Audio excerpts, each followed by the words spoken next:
Hey everybody, so we're back in RuneScape. I am at the Chorusers Cove Bank, and I've been doing a little bit of training on Mage to unlock a Camelot teleport before I become a member. Now, as you can see, I got the bond ready, but we're not doing that quite yet today.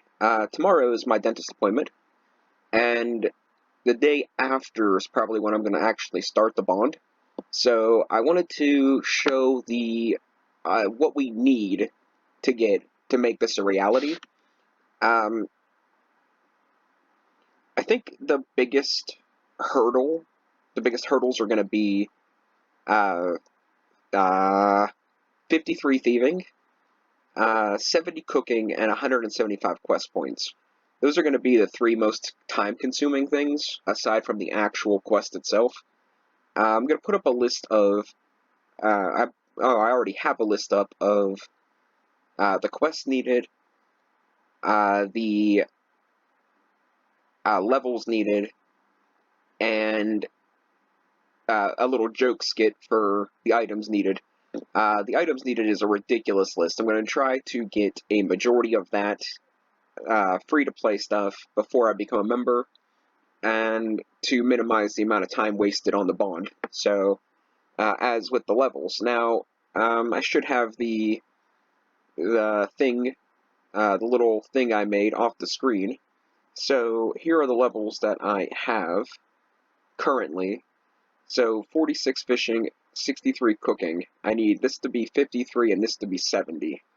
I've been doing a lot of grinding on this, but free-to-play is so annoying. So I'm going to go to Catherby and do big net fishing, because it's like my favorite thing to do in fishing and members, to get sea bass, to cook, and everything else, I guess, but to get my fishing to 53, and I'm going to get the cooking as close as possible, but several of the quests give us cooking experience, so I'm hoping between the quest experience and maybe like one of those there cooking beverages would get us where we need to be, in theory.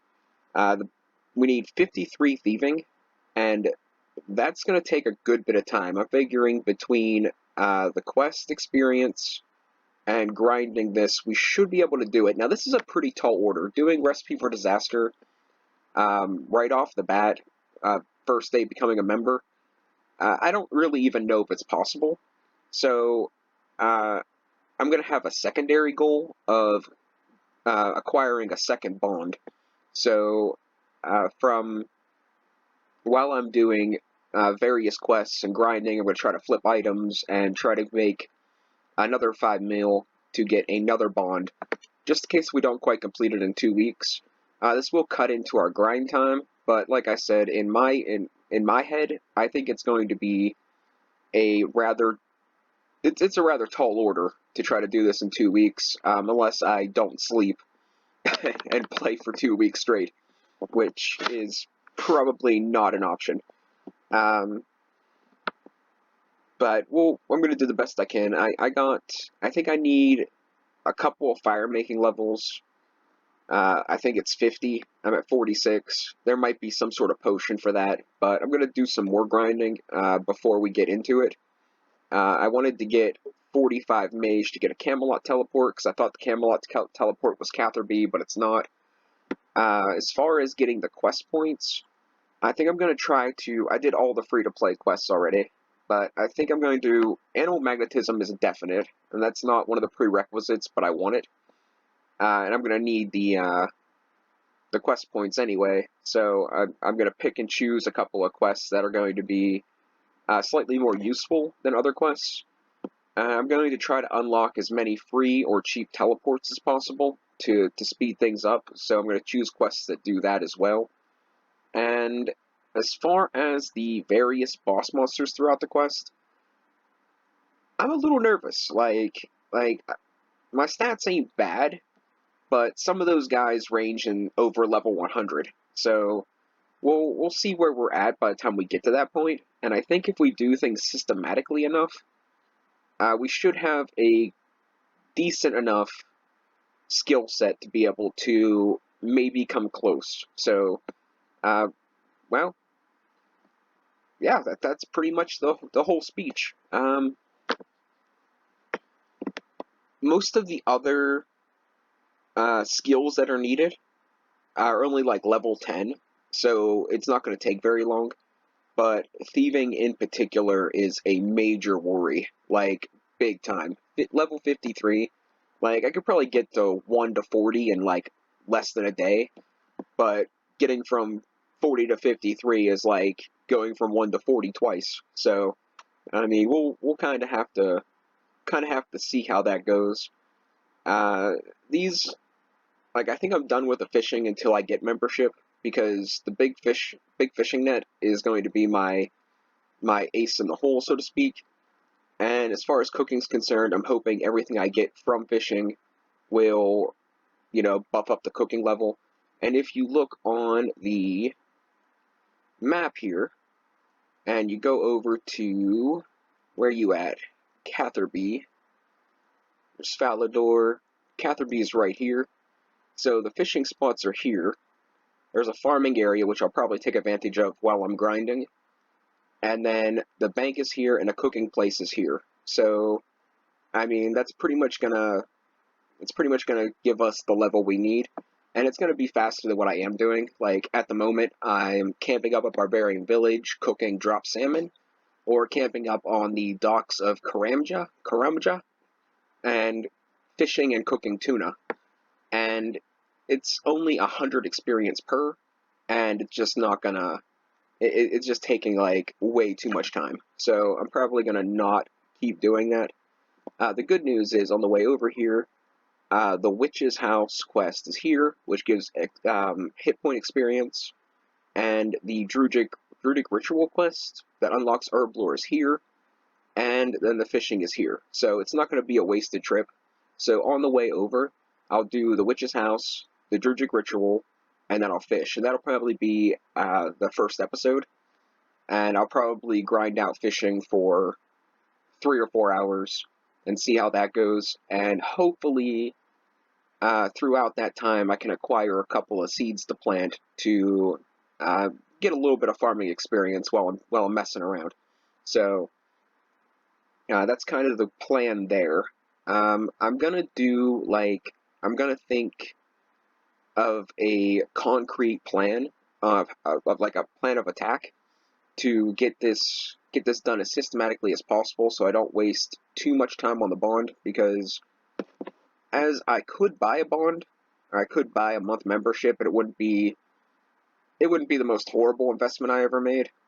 I just, right now, like, the money, like, I don't get, any money for this, so, like, the money I have, like, I just got $600, but they want 550 to crown my tooth, and then I got to renew my ID, which is another $30, and that's basically all the money I just got. So, as I could get a bond, I'm trying to pick and choose what I spend the money on, because I'm actually kind of on the fence about even getting the tooth crowned. They said it's necessary, but I'm kind of upset about it because they didn't tell me that it was going to cost more afterwards. Like, I specifically asked how much it was going to be, and they told me, $900, and I was like, okay, I just so happen to have, $1,100, so I'll go and get my tooth fixed, and then after it's done, they're like, oh, it's going to cost $500 more, and I'm like, isn't that something you tell somebody beforehand? Like, isn't that something you should tell somebody before they get, because honestly, I would have got it ripped out. Like, I would have got it removed if I would have known, because, like, I don't have, like, I spent like, I think $1,400 getting my wisdom teeth out, and then I just spent, they're asking for another 14 to get, one tooth fixed, when I could have had it ripped out for basically free. So I'm kind of upset about how they do business, but I guess how can they call it? I'm still kind of mad about how they can charge that much for a medical procedure. I mean, I understand it's something that more or less you can't do on your own, and I understand some of the risks they're taking, but that's just a lot of money for something that's pretty much necessary in somebody's life. That's just, I feel like it's exploitation, $200 or $300 to sit in the chair for an hour to have a tooth fixed, considering I can't do it myself, is reasonable. you know, 12, 1300 bucks. That's exploitation. But, you know, it's one of those things, you gotta do what you gotta do. But since I just went off on a huge tangent, but I'm trying to make this episode, you know, a little bit longer, because I don't want to just, like, you know, chime in and then, you know, have a 5-minute episode that's just annoying to me.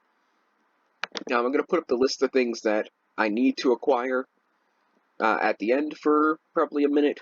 And then, like I said, it's not going to be the list of things that are required. It's going to be the list of things that I need. If you guys want to know what it takes for Recipe to Disaster, they have a great wiki page. I use it quite often. It gives you all the specifications, and it's, you know, so far from what I can tell, it's like 99% accurate on almost everything. So it's a good source of information. But that's what I'm using to have this plan of attack. I have a notepad open on my computer, and I've been typing down like kind of like how I did the video on where I want my IRL channel to go. Well, this channel, but the IRL side of it. I kind of did like a little bit of a diagram, so to speak. This one's a little bit more of a list because Notepad isn't all that versatile, but, you know. So, without further ado, I'll put up the list again. The only other prerequisite I would like to have is maybe 43 prayer. Maybe work a little bit more on my combat stats. I might go and grind out 50 defense and 40 strength, free to play between tonight and tomorrow.